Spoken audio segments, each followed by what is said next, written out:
Luego, a la orden, el rector principal del Consejo Nacional Electoral, Roberto Picón, presenta su renuncia ante la Asamblea Nacional. Proceso de reorganización. Parlamento recibe postulaciones para conformar comité que elegirá nueva directiva del CNE. Sin exclusión, Enrique Capriles propone activar más de 4.000 centros electorales en primaria opositora. Posición. Como un desastre califica Diosdado Cabello comicios opositores sin el CNE. Alerta hidrológica. 11 estados están bajo vigilancia por 48 horas. Termómetros en rojo. Calor extremo deja una estela de muertes en India. Por la mínima, Venezuela venció a Guatemala antes de iniciar el camino al Mundial 2026. En un día muy especial nace primer hijo de Marc Anthony y Nadia Ferreira. Me desnudas la vida por ti, que sabes bien no lastimar mis heridas por ti.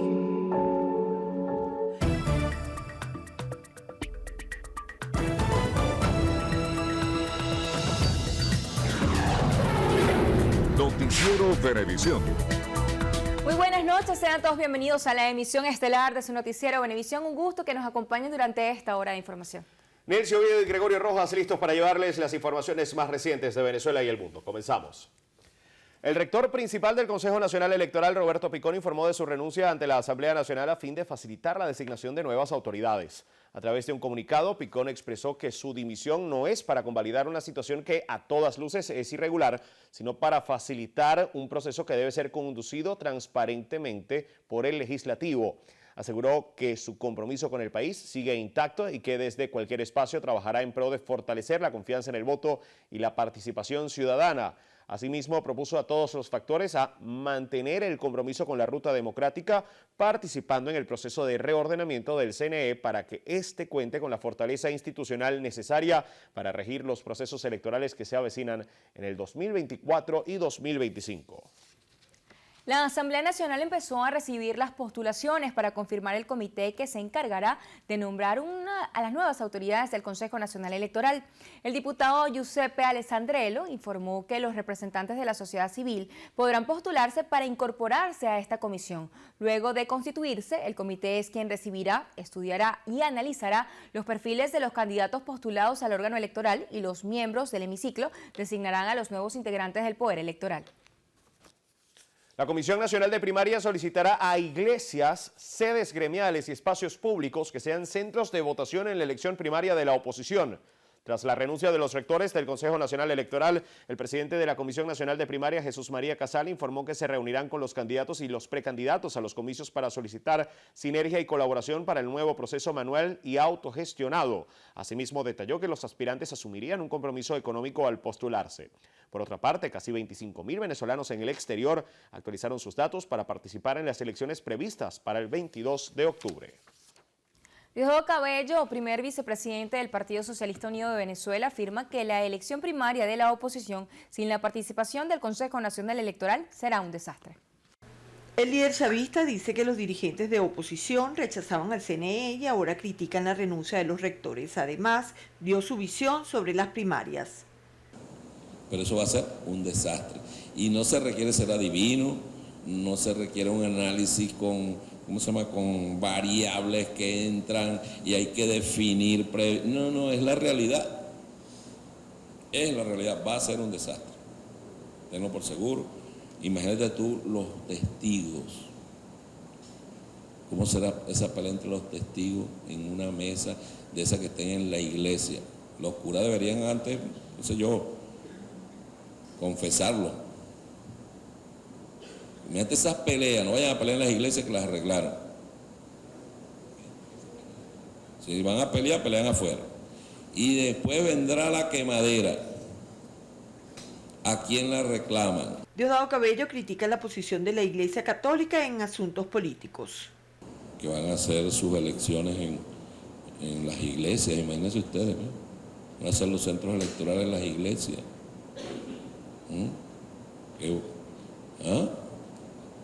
Qué bueno, ¿vale? Las iglesias. Lo que deja claro, pues, cuál es el papel de la conferencia episcopal aquí en Venezuela. van a encontrar las iglesias bien bonitas porque el gobierno nacional las está arreglando. 24.000 venezolanos que viven fuera del país se han registrado para participar en las primarias, según Diosdado Cabello. Yo no tengo ninguna razón para creer eso. Pero si nosotros nos atenemos a las declaraciones, nos atenemos a que hay 8 millones de venezolanos en el extranjero, eso es un fracaso absoluto. Algo está pasando. Algo está pasando. La oposición es dada a caerse a coba a ellos mismos. El primer vicepresidente del Partido Socialista Unido de Venezuela habló sobre la renuncia de Roberto Picón, rector principal del CNE. Picón es un empleado de Capriles. Empleado. Es su empleado. Trabaja para Capriles. No de ahorita, de hace muchos años. ¿Ah? Sí, ese es uno de los factores, ese es el factor al que él le consultó ampliamente. ¿Cómo se llama? Picón. Picón hace poco, estoy aquí como que dijo Gabriel, un tubazo. Hace poco Picón se fue para Estados Unidos. Hace 2 semanas, ¿por qué no dice nada de eso? O 3 semanas. Y se reunió en Estados Unidos con el Departamento de Estado. Se reunió en Estados Unidos con ¿cómo se llama? Organismos de inteligencia, con ONG. Picón, ¿quién lo envió para allá? Capriles. Diosdado Cabello dijo que el chavismo seguirá unido y no hay nada que pueda hacer la oposición para dividirlo, y es que a su juicio no existe partido en el país que tenga la cohesión unitaria que tiene el Partido Socialista Unido de Venezuela. Desde la sede del PSUV, Belis Flores, Noticiero Venevisión. Enrique Capriles propuso a la Comisión Nacional de Primaria la activación de 4.012 centros electorales y 6.996 mesas para el proceso que escogerá el 22 de octubre al candidato presidencial de las Fuerzas Democráticas. Para Capriles, la primaria debe ser un evento de relevancia presidencial. Por ello, cree en un proceso sin exclusión. Insistió que los centros donde el elector votará deben estar ubicados en las zonas más pobladas geográficamente. Vamos a ver cuál es la respuesta de la comisión. Eso, sencillito, o es una primaria para todos o es una primaria VIP. Nosotros no queremos una primaria VIP. Nosotros queremos una primaria donde los más pobres en nuestro país, donde quienes viven en los sectores populares en nuestro país tengan la oportunidad de participar, especialmente en la Venezuela que hoy estamos viviendo. Al ser consultado sobre su inscripción o declinación como candidato a la primaria, esto dijo. Queremos darle la oportunidad a la comisión de primaria que nos responda la carta. Una vez que la comisión nos responda la carta, nosotros discutiremos el contenido de la carta y podremos decidir cuál es el siguiente paso. Esa es la respuesta. También se refirió a los últimos acontecimientos en el Consejo Nacional Electoral. El CNE es un poder en crisis, con una crisis institucional en este momento. Entonces la decisión de la comisión fue la correcta y nosotros la respaldamos. Ahora, queremos saber qué tipo de primaria vamos a tener. Enrique Capriles también anunció que continuará recorriendo el país. De ser aceptada su propuesta, informó que su inscripción lo hará su equipo político ante la Comisión Nacional de Primaria. Euclides Sotillo, Noticiero Venevisión. El Consejo de Vicepresidentes Sectoriales sostuvo una reunión con el fin de evaluar temas de interés nacional e internacional. Durante la reunión semanal del Consejo, la vicepresidenta de la República, Delcy Rodríguez, junto a las demás autoridades nacionales, evaluaron el desarrollo del Sistema Nacional de Ingreso Universitario para la elección de carreras de los nuevos estudiantes egresados. Asimismo, el Consejo evaluó el Plan Nacional de Atención para las Lluvias para solventar cualquier situación que se presente en las distintas regiones del país. El secretario general nacional de COPEI, Juan Carlos Alvarado, considera que las organizaciones políticas y la sociedad civil son las que deben generar confianza en el voto. En ese sentido, Juan Carlos Alvarado puso como ejemplo la elección de la Asamblea Nacional del año 2015, donde la oposición logró una importante victoria, alcanzando las 2/3 partes del Parlamento venezolano. Que pudimos luego tener gobernaciones que pudimos alcanzar victorias en el año 2017, pues aquí nunca vamos a tener una balanza realmente que saquemos unos rectores o rectoras que terminen siendo, por así decirlo, extraterrestres, sino serán venezolanos que tendrán un criterio, y por eso es que es el concurso y el llamado a todos los venezolanos que puedan incorporarse a partir de hoy a la conformación del comité de postulaciones. Y a juicio de Segundo Meléndez, presidente del MAS, la sustitución de los rectores del Consejo Nacional Electoral no genera confianza a los ciudadanos venezolanos. Lo que está haciendo, lo está haciendo por su cuenta y riesgo. Lo está haciendo como consecuencia del interés que tiene en garantizarse el control del organismo electoral para tratar de lograr ventajas en el proceso. En esas condiciones es poco probable que haya disposición a una presencia en el Consejo Electoral de factores verdaderamente opositores. Yo creo que es muy difícil que el Consejo pueda tener una composición mejor de la que tenía en este momento. Ambas organizaciones políticas, COPEI y MAS, coincidieron que los nuevos rectores que sean designados por parte de la Asamblea Nacional para el Poder Electoral deben representar a la gran mayoría de los venezolanos. Desde la Florida, en Caracas, Andrés Díaz Hernández, Noticiero Venevisión. Una nueva interrupción del servicio de agua ha sido programada para este lunes 19 de junio en Caracas y en el estado Miranda debido a labores de mantenimiento preventivo en el sistema TUI2. Hidrocapital informó que en el municipio Libertador se interrumpirá el servicio en las parroquias El Recreo, San Bernardino, San Agustín, Altagracia, Candelaria y Catedral. Hacia Miranda estarán afectados Altamira, Bello Campo, Campo Alegre, El Bosque, El Dorado, El Retiro, El Rosal, La Castellana, La Floresta, Los Palos Grandes, Chacao, San Marino y San Soucí del municipio Chacao, y en el municipio Sucre no tendrán agua Campo Claro, Campo Rico, El Marqués, La Carlota, La Lucha, Los Chorros, Los Dos Caminos, Los Ruices, Macaracuay, Montecristo, San Miguel, Santa Cecilia, Santa Eduviges, Cebucán y Palo Verde. El gobierno nacional ha emitido una segunda alerta hidrológica por 48 horas en 11 estados del país para la vigilancia continua de quebradas por las intensas lluvias y tormentas eléctricas. El gerente de hidrología, coronel Ángel Graterol, explicó que nuevamente la alerta naranja fue emitida para los estados Portuguesa, Barinas, Apure, Mérida, Táchira y Zulia, mientras que el aviso de color amarillo fue correspondiente para Aragua, Carabobo, Miranda, Anzoátegui y Bolívar. Tu alerta amarilla es una manera de información. El personal se tiene que informar ya a nivel nacional con todo lo que es las autoridades competentes.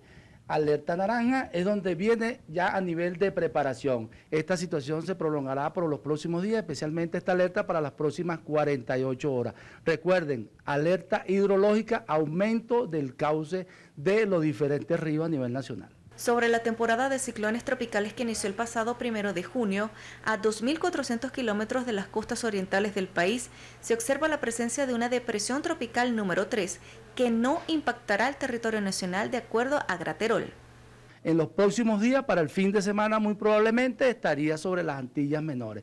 Pero el INAME, como siempre, haciendo el constante monitoreo para estar informando a tiempo. Pero en estos momentos y para las próximas 72 horas, aproximadamente 4 o 5 días, no representa peligro alguno para el país.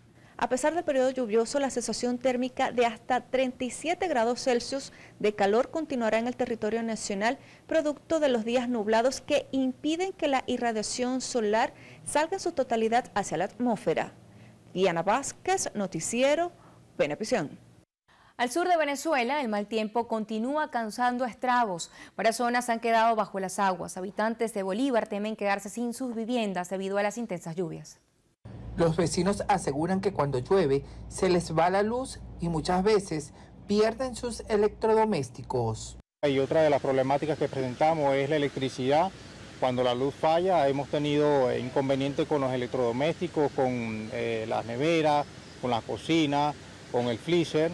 Se han dañado varias cosas por causa de la electricidad. También en Las Delicias y Los Alacranes la situación es similar por la crecida de una cárcava. Cuando llega la creciente, ¿verdad? A nosotros nos ha tocado un trabajo en lo personal de estar achicando esa laguna para que el agua no se meta para acá, ¿verdad? Entonces, pero cuando la creciente es grande, el agua llega hasta la casa ya, ¿ve? Y eso se me está hundiendo, la casa se me está hundiendo, en el cuarto tengo que hacer un trabajo allá adentro porque está bofe ya. Ese temporal de agua que cayó esta calle por aquí todo daba a la rodilla, más arriba de la rodilla. Y esto se creía que quizás se iba a cortar la calle de una vez porque... Ante esta situación, los vecinos de este sector pidieron a las autoridades sanitarias una jornada de fumigación y vacunación, esto precisamente para evitar que se desaten enfermedades endémicas como el dengue y el paludismo. Desde el Estado Bolívar, Enderson Pérez, Noticiero Venevisión. El Gobierno Nacional realizó una reunión de debate con el fin de elaborar propuestas para obtener una mayor cooperación con Colombia.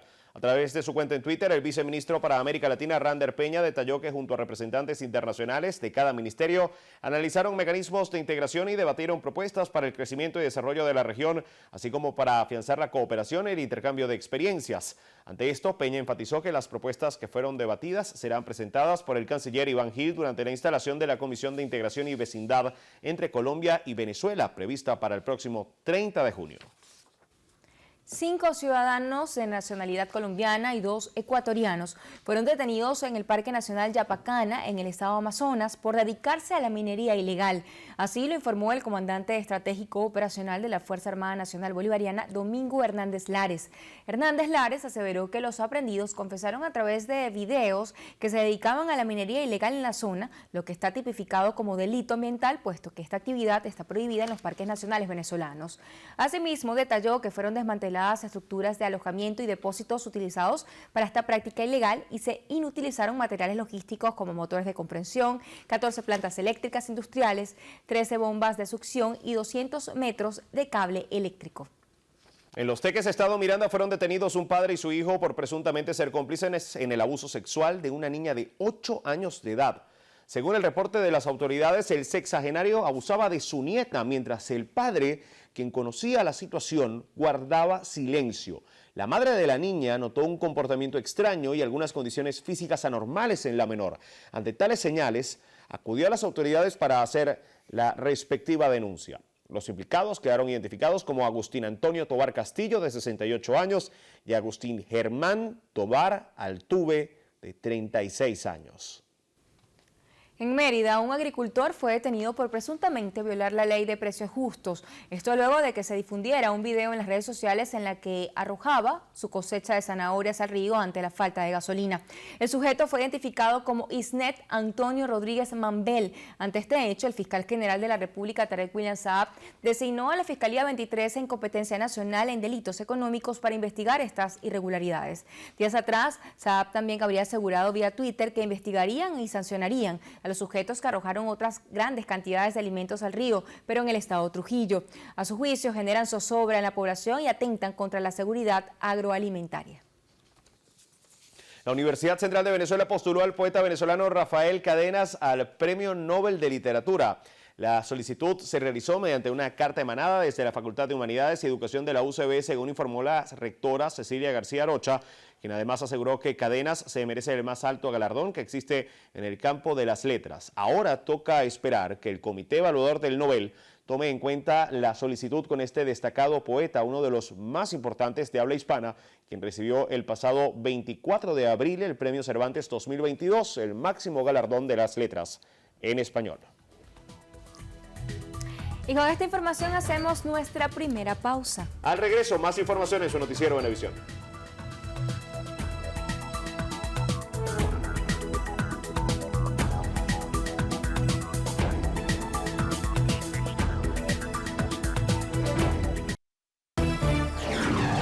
Noticiero Venevisión. Continuamos con más información en su noticiero Venevisión. En el estado de Aragua, un incendio dejó 8 viviendas convertidas en cenizas y otros con daños parciales, siendo este el segundo siniestro de este tipo que se produce en la entidad en menos de un mes. El hecho ocurrió en la comunidad OCB San Luis, donde 3 personas resultaron lesionadas y ya se encuentran fuera de peligro. El suceso deja a más de 46 personas afectadas, entre ellas 16 niños, que fueron reubicados provisionalmente dentro del mismo sector. Cuando llegué, no conseguí absolutamente nada de mi casa. Mi vivienda quedó absolutamente en ruinas, quedó completamente consumida por las llamas. Candela por todos lados, nosotros mismos los vecinos nos apoyamos unos por aquí, otros por allá, como fueron muchos que se cortaron, otros se pullaron con los clavos. Este es el segundo incendio registrado en el estado en menos de 15 días. El primero ocurrió en el sector El Venerable debido a un cortocircuito producto de instalaciones rudimentarias. Y en este último hecho se presume la misma causa. Tomen las medidas de prevención necesarias, que se asesoren con especialistas a la hora de realizar alguna conexión eléctrica para la distribución interna de su hogar.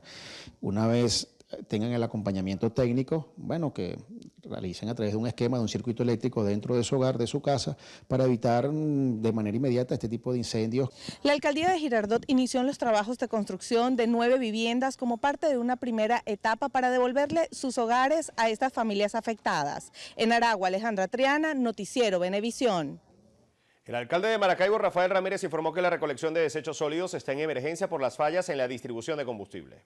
Informó que la municipalidad mantendrá un plan especial para poder atender el mayor número de sectores con la menor cantidad de unidades posible, aunque reconoce han tenido apoyo de los organismos del Estado para mantener operativa la flota de camiones e incluso ambulancias. Es insuficiente ya que requieren de al menos 6.000 litros diarios de gasolina y diésel. Nosotros no podemos decidir no salir. O sea, nosotros tenemos que hacerlo todos los días como sea y donde nos toca ir, pues si es un sector completo es un sector. Entonces ahí lo que estamos haciendo es ese esfuerzo mancomunado con los cuerpos, con los órganos militares que nos han venido ayudando con esto. Pero por supuesto, si la cantidad es insuficiente para el Estado, pues también está la flota que se ve afectada.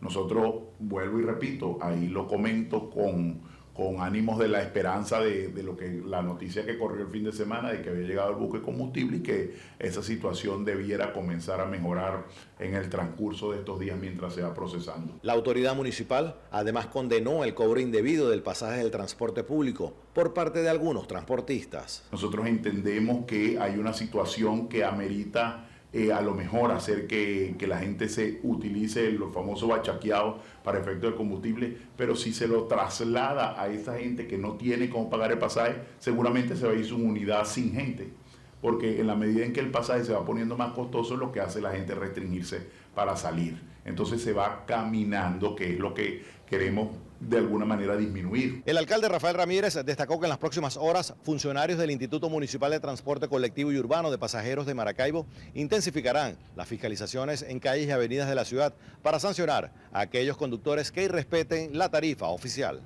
En Zulia, José Leonardo Nava, Noticiero Venevisión.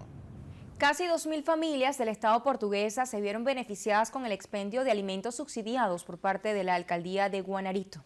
La Feria del Campo Soberano de la Misión Alimentación se desplegó en los 4 sectores de la comunidad José Antonio Páez del municipio de Guanarito, en donde fue realizado el suministro de combos proteicos subsidiados como parte de los beneficios de protección social del gobierno nacional. Venimos a atender con proteína animal a través del programa Feria Campo Soberano a 1.810 familias con productos de la cesta básica totalmente subsidiados para nuestro pueblo. Asimismo, todo el sistema de misiones y grandes misiones. Adicionalmente, a través de Mercali, los entes adscritos al Ministerio de Alimentación, se atiende a las diversas casas de alimentación en la entidad, lo que se traduce en beneficios para más de 7.000 personas, así como la distribución destinada a los comedores escolares. La jornada brindó además atención médico-asistencial con suministro gratuito de medicamentos, desarrollando a su vez diversas actividades recreativas para la población infantil. Desde el Estado portugués, Manuel Sereno, Noticiero Venevisión. El diputado Miguel Reyes, del bloque opositor del Parlamento tachirense, pidió se refuercen las acciones de inteligencia y resguardo en la frontera a propósito de los ataques con granadas registrados en Ureña este año. El diputado Reyes considera vital replantear la operación Frontera Segura para evitar más ataques contra sectores productivos por parte de paracos. El pasado miércoles, otro artefacto fue detonado en un pool en Ureña. Afortunadamente no dejó ningún tipo de víctima, pero nuevamente aparece la zozobra en la zona fronteriza. Si bien es cierto que el gobierno nacional, ¿verdad?, conjuntamente con el gobierno regional han montado un operativo, no es menos cierto que pareciera que ese operativo no ha dado al traste con la situación de inseguridad que se vive en la frontera. Reyes condenó la aparición de panfletos amenazantes en Ureña, firmados por el grupo paramilitar La Línea, instalado en Norte de Santander. Bueno, ahora imagínate tú, este grupo de la línea fue el que tiene la responsabilidad de haber incendiado hace 2 años a Colombia por los 4 costados, por los 4 puntos cardinales. Ahora se incorpora nuevamente. Cabe destacar que este año se han registrado 4 atentados con explosivos solo en el municipio Pedro María Ureña, dejando un total de 15 personas heridas. El primero ocurrió el 22 de enero y el último el pasado miércoles. En Táchira, Marineglot, Noticiero Venevisión. Organismos nacionales, la gobernación y diversas alcaldías del estado Trujillo iniciaron un plan para la rehabilitación y embellecimiento de las principales autopistas de la entidad. Este plan contempla el abordaje de 43 kilómetros con trabajos de infraestructura, asfaltado y embellecimiento. Nosotros vamos a intervenir este eje vial en 6 frentes de trabajo muy bien definidos. Es un plan que ha elaborado, repito, el Ministerio de Obras Públicas con Barrio Nuevo, Barrio Tricolor. Allí tenemos un primer eje que será saneamiento ambiental integral en todo lo largo de este eje vial, ornato y paisajismo a lo largo del eje vial, infraestructura, embellecimiento, demarcación y señalización y atención a los servicios públicos. Las autoridades resaltaron la importancia de esta arteria vial y refirieron que este plan está establecido para cumplirse en alrededor de 68 días en una primera fase. Desde Trujillo, Elip, Catalina Fernández, Noticiero Venevisión. La vicepresidenta de la Comisión Nacional de Primaria, María Carolina Uzcategui, aseguró desde el estado Monagas que continúan buscando herramientas para que se realice la elección opositora. Recalcó que la renuncia de los miembros del CNE no fue sorpresa para la comisión, que ya estudiaba varios escenarios, quedando sin efecto el apoyo del ente comicial. Estábamos trabajando sobre la posibilidad de hacerlo autogestionada. Cada una de las juntas desde el 16 de mayo recibió instrucciones claras de buscar los centros tradicionales, pero también buscar centros alternativos que permitan realizar las primarias en cualquiera de los 2 escenarios. En referencia al tema de los inhabilitados, recalcó que la Comisión de Primarias no está de acuerdo en la forma como se les ha vulnerado su derecho político. Ya corresponderá a las organizaciones políticas, a los mismos candidatos, establecer una estrategia sobre qué se haría si el candidato ganador no lograra ser habilitado en caso de que lo estuviese previamente, producto de unas negociaciones, o qué va a pasar, como ha ocurrido en otras ocasiones, por lo menos el caso de Barinas, donde el candidato ganador, una vez que ganó, fue inhabilitado. Uzcategui también hizo un llamado a la colectividad a ejercer su derecho al voto en las elecciones primarias como único mecanismo de cambio político en el país. Desde el estado Monagas, en la Cámara, Alexander González. Luis Bustamante, Noticiero Venevisión. Representantes de colegios privados del estado Lara aseguran que la actual situación del país incide en los beneficios laborales de los docentes. Alejandro Peñalosa, director de una institución educativa, manifestó que pese a que algunos centros son subvencionados a través de convenios con el Ministerio de Educación, hacen un gran esfuerzo por mantener la calidad formativa. La educación privada como tal está haciendo un gran esfuerzo para poder mantener todo lo que es la dinámica, la propuesta formativa. En el caso de los colegios subvencionados, por supuesto que nosotros en ese convenio que tenemos con el Ministerio de Educación Popular, estamos comprometidos en seguir fortaleciendo esta educación. No hemos parado, no hemos detenido para nada las actividades. Afirmó que pese a ser incluidos en algunos beneficios, se hacen insuficientes. No escapamos de esta realidad. Por supuesto que nuestro personal sigue gozando del mismo escalafón o la misma escala que tiene el Ministerio de Educación Popular, ¿verdad? Por supuesto que se incrementan algo los bonos que están llegando últimamente, pero resulta insuficiente en muchos casos. Por supuesto, siempre apuntamos a que queremos que nuestro personal sea bien pagado, sea bien remunerado. Estas declaraciones fueron emitidas durante la celebración de los 60 años de fundación del Colegio Diocesano de Barquisimeto. Desde el estado Lara, en alianza con Latina TV, Jesús Manuel Mendoza, Noticiero Venevisión. Amigos, hacemos una nueva pausa en su Noticiero Venevisión. Al regreso, luto y zozobra. Un ataque rebelde en una escuela en Uganda dejó más de 40 personas fallecidas y al menos 16 estudiantes desaparecidos. En lo que pasa en el mundo, detalles de estas y otras informaciones.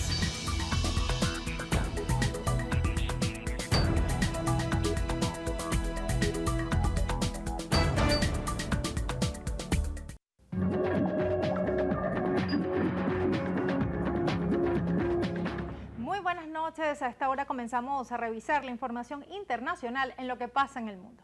En Brasil, al menos 13 personas fallecieron tras el paso de un ciclón extratropical por el estado de Río Grande do Sul, mientras permanece la búsqueda de 4 desaparecidos. Entre las víctimas mortales hay un bebé de 4 meses que falleció asfixiado. Además, cerca de 4.500 personas han tenido que ser evacuadas en cerca de 40 municipios que se han visto afectados por el fuerte temporal. El paso de este ciclón ha dejado un rastro de destrucción, provocando deslizamientos de tierra, inundaciones, cortes de luz y graves daños en carreteras y puentes. Ahora pasamos a Estados Unidos, donde varias personas fallecieron en hechos de violencia con armas de fuego registrados este fin de semana en diferentes entidades. Uno de ellos fue un tiroteo perpetrado durante un festival de música electrónica en el estado de Washington que dejó 2 fallecidos y 5 heridos. Según autoridades, el sospechoso disparó al azar a la multitud en la zona de acampada la noche del sábado mientras huía, aunque finalmente fue detenido. Entre tanto, un fallecido y 20 heridos es el balance de un tiroteo este domingo en la ciudad de Illinois. En San Luis, Missouri, un joven de 17 años murió y 9 personas están lesionadas tras otro tiroteo en una fiesta. Cerca de Atlanta, 5 personas resultaron heridas luego de que una disputa resultara en disparos en un club nocturno. Regresamos a Brasil, donde una estudiante murió y otro alumno resultó herido este lunes en un ataque armado en una escuela pública en la ciudad de Cambé, en el estado de Paraná, al sur del país. El atacante, quien fue detenido, es un antiguo alumno del colegio, quien entró a las instalaciones con el pretexto de pedir su expediente escolar. Ante la situación, el presidente Luis Ignacio Lula da Silva afirmó que la violencia en las escuelas y en la sociedad no se puede tolerar más. Hace 3 meses, cuando comenzó la ola de violencia en centros escolares, el Ministerio de Justicia endureció las normas que rigen la actividad de las empresas de Internet en esa nación, especialmente sobre redes sociales. Y el presidente de China, Xi Jinping, recibió este lunes en Pekín al secretario de Estado de Estados Unidos, Antony Blinken. Se trató de un encuentro que buscaba normalizar las relaciones diplomáticas entre ambas naciones y fomentar una comunicación más fluida. Sofía Pisani, de La Voz de América, nos cuenta más detalles. Adelante. Estados Unidos y China se comprometieron a estabilizar sus lazos gravemente deteriorados durante una visita a Beijing del secretario de Estado de Estados Unidos, Antony Blinken, quien se reunió el lunes muy temprano con el presidente chino Xi Jinping, al convertirse en el primer secretario de Estado estadounidense en reunirse con el líder chino desde el año 2018. Blinken caminó hacia Xi con la mano extendida mientras el presidente chino se levantaba para saludarlo en el Gran Salón del Pueblo. En la reunión con Blinken, Xi se declaró complacido con el resultado de las reuniones anteriores de Blinken con 2 importantes diplomáticos chinos y aseguró que los 2 países acordaron reanudar un programa de entendimiento que él y el presidente Joe Biden acordaron en una reunión en Bali el pasado año. Blinken sostuvo amplias discusiones con el principal diplomático de China, Wang Yi, el lunes y con el ministro de Relaciones Exteriores el domingo. Por su parte, el portavoz del Departamento de Estado, Matthew Miller, señaló en un comunicado que Blinken y Wang acordaron una variedad de problemas bilaterales y globales, así como oportunidades para explorar la cooperación en desafíos transnacionales compartidos. Desde Washington, Sofía Pisani, de La Voz de América, para el noticiero Venevisión. En Uganda, 42 personas fallecieron en un ataque registrado el pasado viernes contra una escuela secundaria del oeste del país y perpetrado por presuntos miembros de las Fuerzas Democráticas Aliadas, un grupo rebelde de lazos difusos con el Estado Islámico. Autoridades indicaron que entre las víctimas mortales hay 37 estudiantes, un guardia de seguridad y otras 3 personas de la comunidad. El director de la escuela teme que 16 alumnos desaparecidos hayan podido ser secuestrados. Además, 8 personas siguen hospitalizadas en estado crítico. La policía explicó que un dormitorio fue quemado y una tienda de alimentos fue saqueada en ese recinto estudiantil. 3 personas ya han sido detenidas y las investigaciones continúan. Entre tanto, en un comunicado, el gobierno de Venezuela condenó enérgicamente este ataque, expresó sus condolencias a las familias de las víctimas y deseó la pronta recuperación de los heridos. Asimismo, reiteró su compromiso en la lucha contra el terrorismo. En India, 4 personas murieron y 80 resultaron heridas, 11 de ellas en estado grave, tras el choque frontal de 2 autobuses privados en el estado de Tamil Nadu, al sur del país. Este siniestro se produjo cuando uno de los vehículos invadió el carril contrario. La parte frontal de uno de los autobuses quedó completamente destrozada y varios trozos de metal quedaron totalmente entrelazados. Y las olas de calor que azotaron Europa en 2022 provocaron el fallecimiento de 16.300 personas. La Organización Meteorológica Mundial detalló que durante ese año el viejo continente estuvo 2.3 grados centígrados por encima de la media preindustrial, causando así repercusiones de gran alcance en el tejido socioeconómico y los ecosistemas de la región. Además, Europa registró el año pasado su verano más cálido de la historia. Regresamos a India, donde al menos 54 fallecimientos se han registrado al norte del país en los últimos 3 días relacionados con las altas temperaturas. Fuentes sanitarias apuntan a complicaciones vinculadas con un golpe de calor, aunque siguen las investigaciones. La mayoría de los fallecidos tenían más de 60 años y enfermedades crónicas que se vieron afectadas por el calor, prolongada exposición al sol o deshidratación. Y el Papa Francisco reapareció este domingo ante los fieles tras su reciente cirugía de hernia para presidir el rezo del Ángelus en el Vaticano. Antes de su catequesis agradeció de corazón el afecto recibido en sus días de hospital e indicó así esto en la ventana del Palacio Apostólico en la Plaza de San Pedro. Se conoció que el Sumo Pontífice ha mantenido en su agenda las audiencias privadas en la Santa Sede. En Sudán, la calma prevaleció este lunes en la ciudad de Jartum en el marco de la nueva tregua de 72 horas pactada entre el ejército y los paramilitares que están en conflicto desde hace 2 meses. Se conoció que vecinos del este y del sur de la capital pudieron salir a comprar productos de primera necesidad, mientras que otros revisaban sus comercios o viviendas para asegurarse que no se han visto afectadas. Entre tanto, los paramilitares acusaron a sus rivales de atacar una delegación de la Cruz Roja a la que acompañaba una patrulla.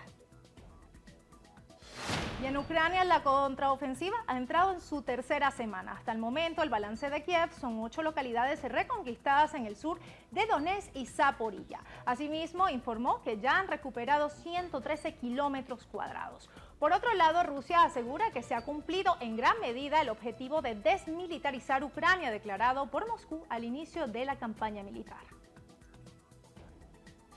Y en Reino Unido sigue el escándalo por el caso llamado Partygate, con la publicación de un nuevo video que muestra a algunos empleados del Partido Conservador bebiendo y bailando en una fiesta navideña durante la pandemia de COVID-19, precisamente cuando estaban prohibidos este tipo de encuentros. El material salió a la luz este domingo por el tabloide Sunday Mirror, un día antes del debate y votación en la Cámara de los Comunes sobre un informe de las polémicas fiestas en la residencia oficial de Downing Street. En Rusia, la justicia inicia un nuevo juicio contra el líder opositor Alexei Navalny, quien podría ser condenado a 30 años de prisión. Según un portal, esta vez el político es acusado de financiar y de instigar acciones extremistas y de crear una organización. Navalny ya se encuentra cumpliendo una condena de 8 años de cárcel impuesta por estafa y desacato. Y en Ecuador, oficialmente fue declarada como fallecida la mujer que hace una semana había sido señalada como muerta y que resucitó en su funeral. La mujer, identificada como Bella Montoya, tenía 76 años de edad y se encontraba en cuidados intensivos en un hospital de Babahoyo, donde fue trasladada luego de que sus familiares la rescataran del ataúd al percatarse de que aún respiraba. Este curioso caso está siendo revisado por una comisión de expertos organizada por el gobierno. Ecuador y Perú ya cuentan con el Centro Binacional de Atención en Frontera. Este miércoles 14 de junio, Ecuador y Perú celebraron la inauguración del Centro Binacional de Atención de Frontera ubicado en Macará. Esta obra de más de 14 millones de dólares se pone al servicio de la ciudadanía en el marco de la conmemoración de los 25 años de la firma de paz entre ambas naciones. En el acto, los cancilleres de Ecuador, Gustavo Manrique, y de Perú, Ana Gervasi, suscribieron el acuerdo que viabiliza el funcionamiento de este centro. Durante el evento, el presidente Lasso dio a conocer que la nueva infraestructura traerá muchos beneficios para las poblaciones en la zona fronteriza, además de fomentar el comercio bilateral y el turismo, promoviendo el tránsito seguro y ordenando personas, vehículos y mercadería. Y hasta aquí las noticias internacionales en lo que pasa en el mundo. Es momento de hacer una nueva pausa. Al regreso venimos con más información.